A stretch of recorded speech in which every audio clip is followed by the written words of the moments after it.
Previously on Lady Wendy Show, on part 1 of domestic violence, we heard from psychologist Ms. Colina Brown, who explained domestic violence in detail.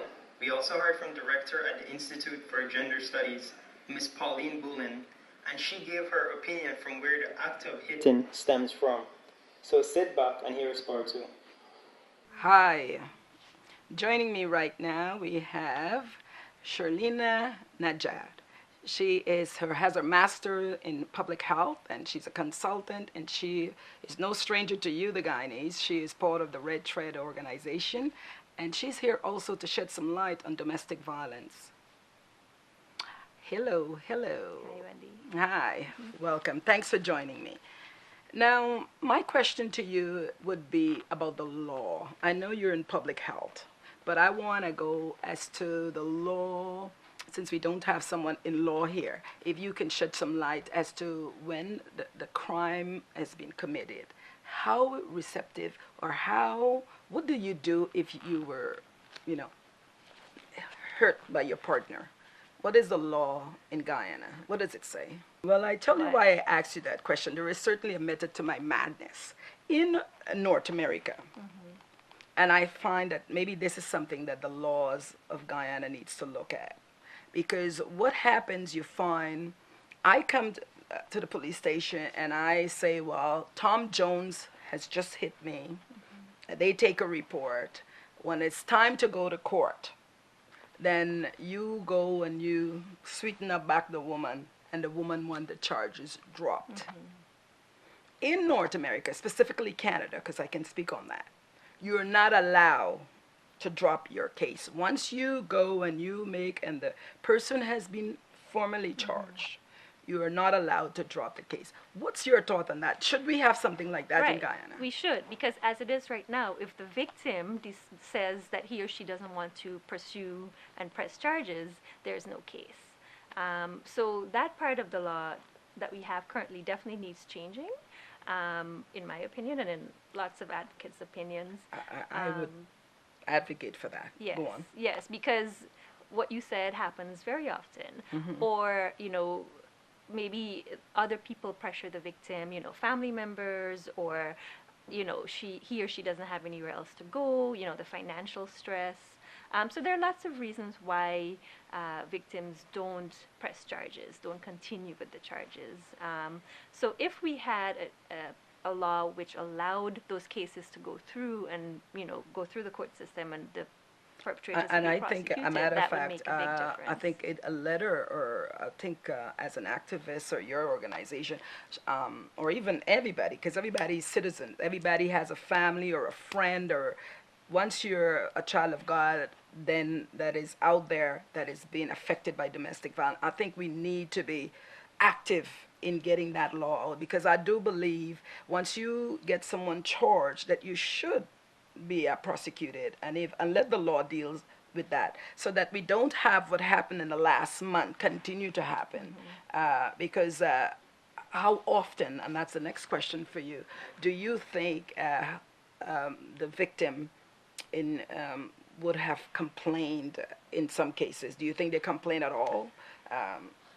What have you read out there in terms of the victim recently? Was it there complaining, making complaint about the person that had violated them? You mean complain to the police station? Yeah. I mean, a lot of times, actually, the abuse gets worse after the victim decides they're not going to take it anymore, and sometimes they leave, or if they go to the police, a lot of times the abuse does tend to worsen, which is what happened, I think, with the case of the woman in Mahaika. She had left her husband, and she was returning to pick up her children, and that's when he killed her, after she had already left, But so the statistics are kind of hard. Yeah, because I was about to ask about Yes, that. and I do want to say, because there are, the police collect statistics, but it's not very comprehensive, and there's no national reporting agency, no entity that collects this data. And we should also keep in mind that what is what is actually reported is only the tip of the iceberg. You know, we've heard before about how many people do not come forward, do not, you know, speak about their experiences. And on that note, what is the responsibility of the community and the family? How do you see the role of the family, the community in all of this? Very, very important. I mean, there's a thing called the bystander effect, which anybody who witnesses violence has a role and a responsibility to step in. I mean, depending on their capacity as well. But, you know, the ideas that were mentioned before about love and what that means and relationships, what a healthy relationship is, we all learn those. It's all things that we learn from our family in the first place and the community around us. So in order to change those notions, which are causing violence, the family and the community is the place to start. Yeah, because when I was a young girl, I remember my neighbor used to beat his wife, and then my brother would be with a passion next door, and he run over, and then later on he helped to move the wife out, and about 5 days later you see she coming back in, and my brother had said, that's it, you know, because here he could have probably lost his life if in that abusive situation to help, and then the person return home. So I suppose that would be one thing if you feel that that person would go back home. Yes, that happens very often. I mean, I think the other thing though that we need to remember in terms of family and community is a lot of times people, there are children around as well who are witnessing this violence, right? They may not experience it themselves, but if they see their loved ones, and if this happens on a regular basis, it's very traumatic to the child. And not only does it, in their head, normalizes violence, but it also affects their health physically and mentally, and their ability then to have healthy relationships as they get older. So yeah, and that's a learned behavior that we are saying. If you see something, obviously chances are you're going to do it. Right. And on that note, I want to thank you for coming down and being the Lady Wendy Show. We've got a lot to discuss. It's just the beginning, but I think once we start the conversation, it is where I think solutions will come. And thank you. It takes just a bite and a taste to get you hooked on an incredibly delightful discovery. Humphrey's Bakery and Farm Products. It's the taste of the best combination of spices. Get a taste of our buttery buns, delightful tarts and scrumptious cakes, rolls and pastries. Sample nature at its best. Visit us today at 38 Ketley Street, Charlestown, or call us on telephone 225-7864. Humphrey's Bakery and Farm Products, where we delight in serving you the best. Thanks for staying with us. Very excited that we're able to cover all these topics on domestic violence from different point of views. Now, Ms. Shalina, men seem to be left out in most cases because, as Ms. Brown was saying, it's just a small percentage that report it because of the culture or the system that's in place to report it. What's your take on that from a man's perspective, if you can? Well, I can't speak from the man's perspective since I'm a woman, Right. but men definitely need to be part of this conversation on all levels, not just as the perpetrators, which is how we tend to always talk about domestic violence, but men are part of the solution as well, right? But I think we also need to step back a little bit and add to our understanding that before men become men, they're boys, right? And they're children. And we talked about socialization and gender, because domestic violence is a form of gender-based violence, right? So we have notions about ourselves and about power and control and love that are tied also to our notions about gender. What does it mean to be male and female and masculine and feminine? And in a relationship, how does that work? So part of what I think the solution in terms of addressing domestic violence is addressing our notions about gender and how, the thing about boys can't cry, not being able to express themselves, emotional intelligence, emotional wellness, communication skills, empathy. These are all things that if we really want to make a change, we have to start with children, how we Yeah. raise the children, And what we teach them, and not just maths and science and Yes. technology, but how to be a functioning adult. That's right. So boy children, allow them to cry, allow them to express themselves, teach them how to relate in a positive way with women, how to respect women, teach them how to, when they're angry or upset, how to express that without using violence. Exactly. Right? So then they grow up to be men who don't hit women or who don't tolerate abuse. And men as adults need to be speaking to other men. Call out your male friends if you see them, harassing women, verbally harassing women, if you hear about them, being violent to their spouse. Call them out. I absolutely agree with you. Call them out, but also try to, maybe help in a way. A lot of times, a lot of men who are perpetrators of violence, they are also victims of the system of patriarchy and toxic masculinity, which has them so, bottled up and unable to really.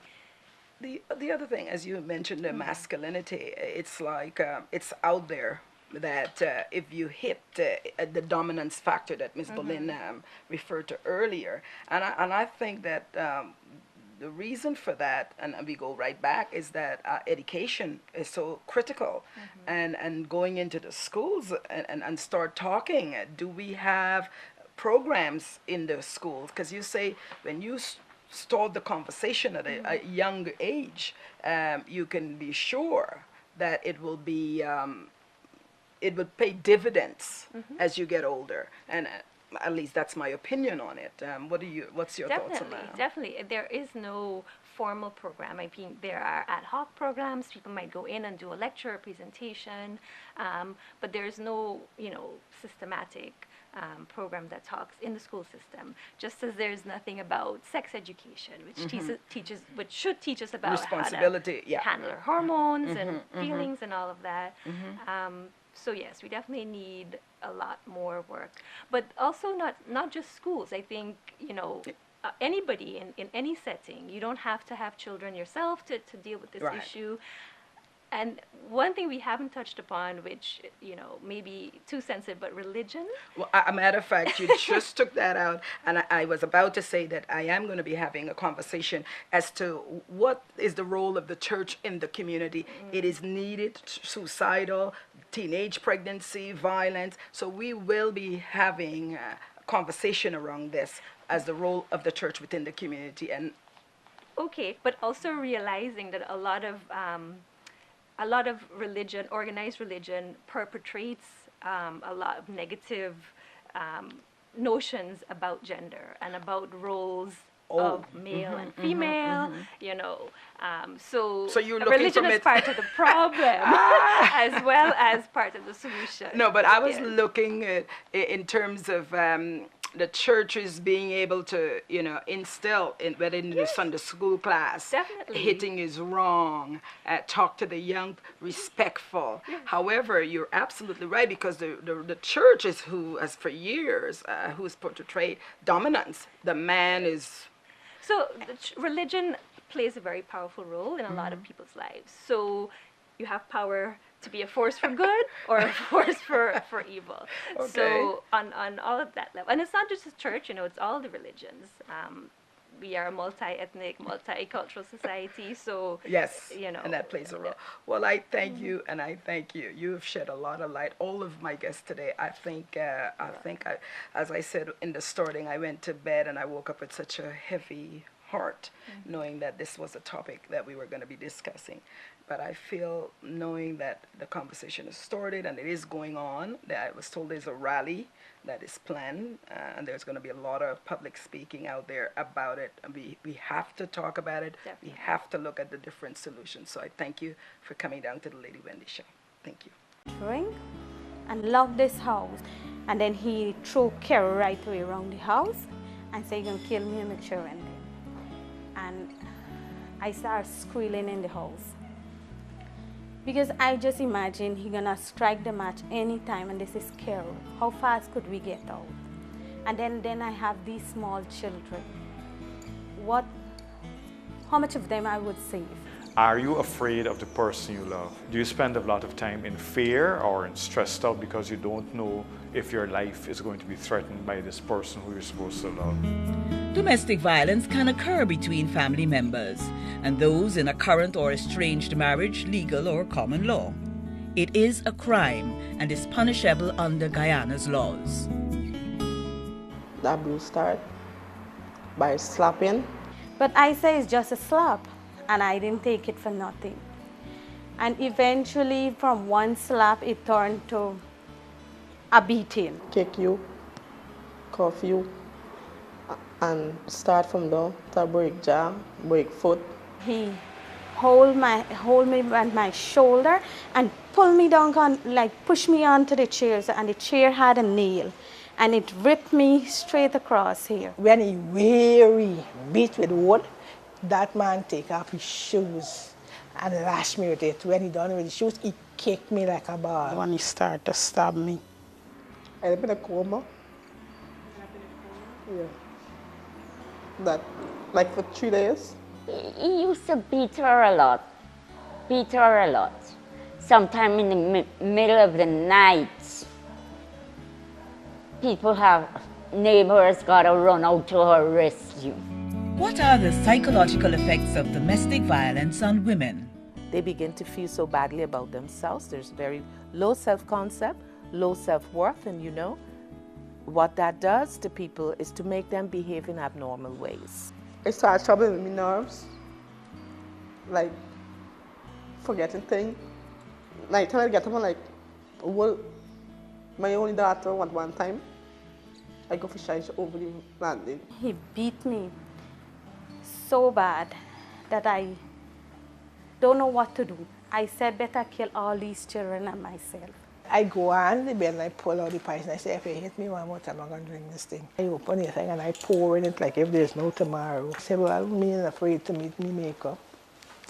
And somebody going to tell the other brother who lives down the road, and he run up the road.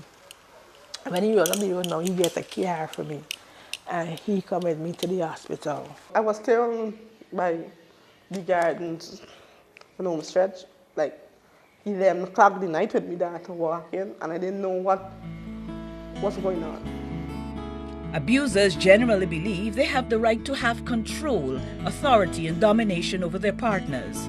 To receive domestic, sexual, and emotional services from their partner and other family members in return for being the provider and protector of the family, and to discipline wrongdoers in the family, especially their partner.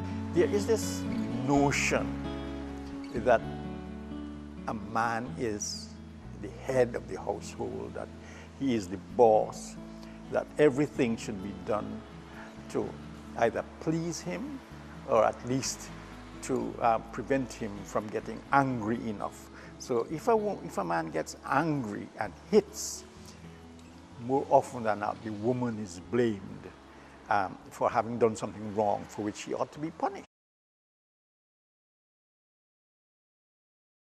Okay, we just about to watch a clip of victims of domestic violence, and that is just to confirm and to also show the depth of what's happening out there and in the area of domestic violence. So sit back and watch. Well, that clip was rather interesting, thanks to the Help Shelter, Helped Shelter for providing that clip for us. And now joining me, I have Danut Razak. She's the resource person for the Help and Shelter. And tell me about the resources that are available out there for domestic violent persons who have been abused. Okay, well, the organization which I'm representing, Help and Shelter, we started in 1995, so quite a few years, and in November, on the day for the elimination of violence against women. So our focus was from the start and continues to be on addressing gender-based violence, child abuse, and related issues. So in terms of our services, We have face-to-face counseling at our office, which is in Homestretch Avenue. That's Monday to Friday, and it's walk-in clients. You can make an appointment, or you can just come in. And we have 4 counselors. At least, we try to have at least 2 there available to persons who need help on a daily basis. So we do our face-to-face counseling. Oh, thank you for explaining that. Now, my question to you, you say shelter. Yes. Is that an intake shelter that people can actually come and stay? Right, and we also how have many beds a would you- shelter for abused women and trafficking in person girls. Okay. So What is your capacity? our capacity is about, I think, about 35 to 40, but we will accommodate as many as we can. So do you turn away? If I were to come to you in the middle of the night, say my husband has abused me, what is the procedure for that? Okay. Well, our procedure, if it's during the week, that's Monday to Friday, and during like working hours, say 8 to 4, you can come directly into our office, which is on Homestretch Avenue. And if you do wish to go to the shelter and you do fulfill the kind of criteria, then you will be, interviewed. We have we have A place, intake and all of that. You have and an then, intake section. Okay. And then you will go to our shelter. And we don't disclose the location of our shelter for the safety of our clients. That would have and been the my next safety question, because there. let's say I go to you, you Yeah. book me, or when I go and I stay there, could my husband come and search for me and take me out? What are the rules or well, the laws governing that? I mean, sometimes that does happen, and we have had quite a number of cases where men have come and asked, if we've seen this client, if we know where she is, and various stories would be presented in relation to getting access to her. We do not disclose to anyone if we have such a client or we do not have such a client, because even if the person comes just for counseling, we still we have to maintain very strict confidentiality. While they're in that facility, what programs do you have so that when they leave, they don't go back into that same abusive situation? How do you prevent that from happening? Right. Okay, so at our shelter, we have a counselor on site. So the client will be able to access counseling. If it's also, say, a trafficking in persons case, they might have, a case going on in court, and therefore, sometimes we would accommodate that. We also offer like some skills training right there. We also will try to get jobs for our clients, because very often they do want to earn money, because it's not a permanent place, it's a temporary place of shelter and rehabilitation and so on. There's housing, low-cost housing, because many of them are poor that come to us. They're not all poor, but it is the ones who are poor who cannot very often afford to leave their abusive environment, because one,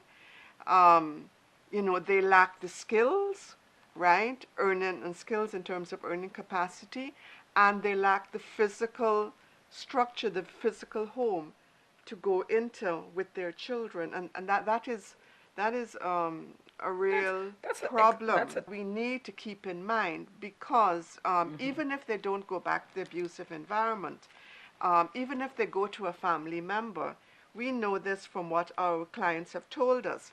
Sometimes the abusive partner will go outside the house, threaten the other members of the family, behave very badly, stalk, etc., etc.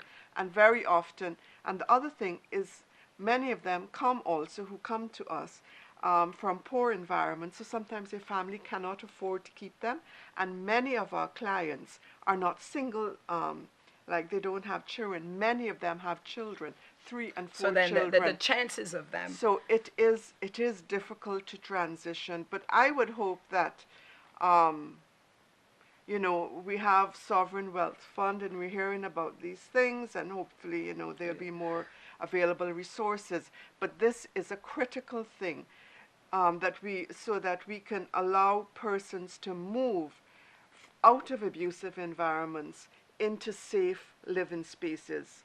And on that note, I want to thank you for coming down. I know this conversation, it seems that we have a lot to talk about, but it seems that it's very critical. And I must say, because if you don't want, we can't get them out of abusive situation and then have nowhere for them to go. Because even if the housing provide a house lot, where's the funds coming to build a house? So it's just a matter of just a snowball effect just happening from one thing. And then and that is a social economic issue, because then they may have to go back to that same abusive situation. And that's not what we want. So it seems that we have a lot of work cut out for us. You know, you have one thing that you didn't mention, and I wanted to clarify that. I know that Help and Shelter is doing educational work in the school. You want to elaborate on that? Yes, right now we're working in 3 schools on the East Coast, and it's a project that's funded by UN Women, and we're working with primary school children and secondary school children. So we're doing a whole program of sensitization on issues of prevention of violence, prevention of gender-based violence and sexual violence. So we do sessions with the students. We also have a counselor, our counselor who comes to school just in case any of the students have problems. They can get counseling, and their parents and teachers if they need that. We also Wonderful. Yeah, we're also working with the teachers to also sensitize them about some issues surrounding, like signs that you can see if violence is occurring in children, some of the behaviors they might exhibit.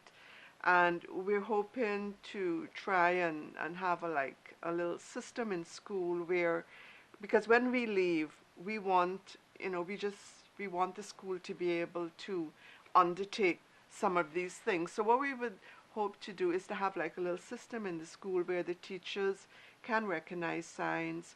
They would know, they would be able to give a little direct support, a little kind of maybe lay counseling, and then they would also know where to refer the children for help. Because depending on the nature of the violence or abuse they're experiencing, say if it's sexual abuse and so on, and it's actually occurring in the home, then the home is not a safe place for that child anymore. Exactly. In those cases, you need to know what are the agencies you would refer to, including the Child Care and Protection Agency, because any child who's abused, reports have to be made to them. To the Child Care Protection. Child Care and Protection Agency. And even if reports, or you can make it to the nearest police station, but they usually will get in touch with the CPA if they need help, the health center nearby. So we have an integrated system of support. Wonderful. Well, I thank you for sharing that information, because education is the key. And I'm nice and happy that you continue to do the work once again. Thank you. Okay, and we've come to the end of a 2-part series on domestic violence. I hope that you've seen part 1, and this is part 2. There is the video clip that was very sad with the victims who has experienced domestic violence. And if you are experiencing domestic violence, please do contact the Social Protection Agency. And once again, I'd like to thank the sponsor, NCN, and its team for producing this show. Have a good day. At Gaffurs, we're now offering etch design mirrors and glasses. Our state-of-the-art machinery can engrave any design from 12 inches by 12 inches to 24 inches by 48 inches. And this product is perfect for memento and memorial plaques, branding or sponsorship, or as a gift item to show that someone how special he or she is. You can have your design mirrors dressed with metallic finish frames or polished edges for a more modern look. Come into any one of our branches to choose from our range of designs, or bring your own design and have your customized mirrors made within 7 working days. Gaffurs, the name you can trust.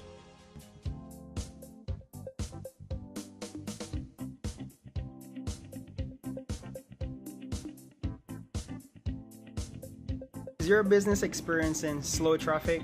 Then it's time you turn to advertising. Advertising works. If you don't already have a video ad for your business for us to use, we can help you put it together. For more information, email info@ladywendyshow.com.